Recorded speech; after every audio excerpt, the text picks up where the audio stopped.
சத்த பிறகு என்ன என்பது தெரியல. சத்தவர்களும் வந்தனுக்கு சொல்லல.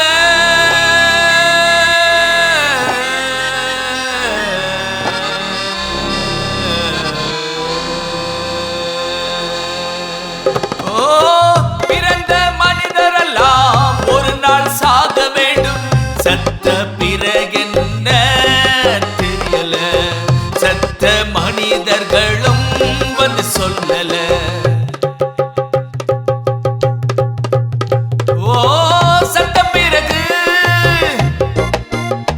ஓ சத்த பிறகு என்ன ஆகும் என்று உனக்கு தெரியுமா?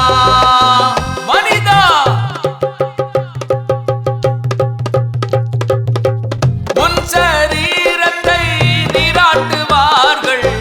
உனக்கு வெட்கமே ஆகாது. உன் நாடைகளை மாற்றும் போது உனக்கு அவமானம் ஆகாது.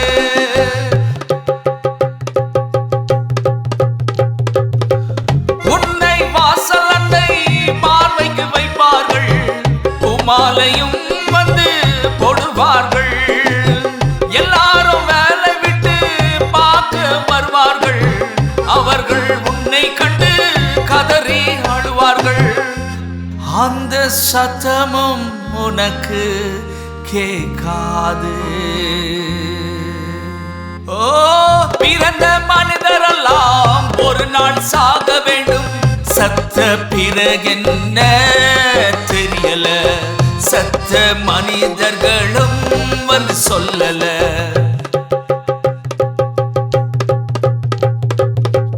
உன் சொந்த வீட்டிலே உன்னை வைப்பதில்லை. உன்னை சுமந்து கொண்டு கல்லறைக்கு போவார்கள்.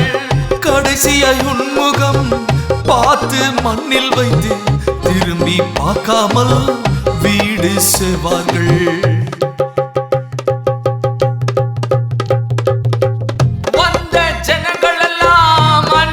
மறப்பார்கள். 2 நாளிலே நண்பர்களும் மறப்பார்கள். ஒரே மாதத்திற்குள் உறவினர் மறப்பார்கள். ஒரே வருடத்தில் குடும்பத்தினர் மறப்பார்கள்.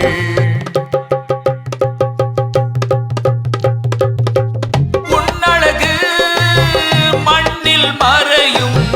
உன் சரீரத்தை புழுக்கள் திங்கும். மண்ணில் வந்த மனிதன் மண்ணுக்கே திரும்புவார். தேவன் கொடுத்த ஆவி தேவனிடம் திரும்பும்.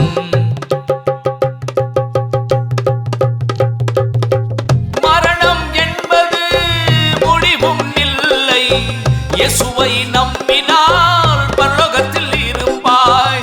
பாவத்திலே மரித்தால் நரகத்தில் இருப்பாய்.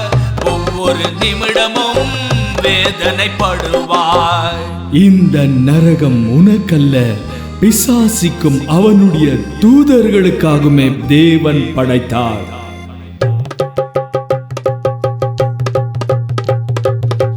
மனம் திரும்பு, மனம் திரும்பு, மனம் திரும்பு.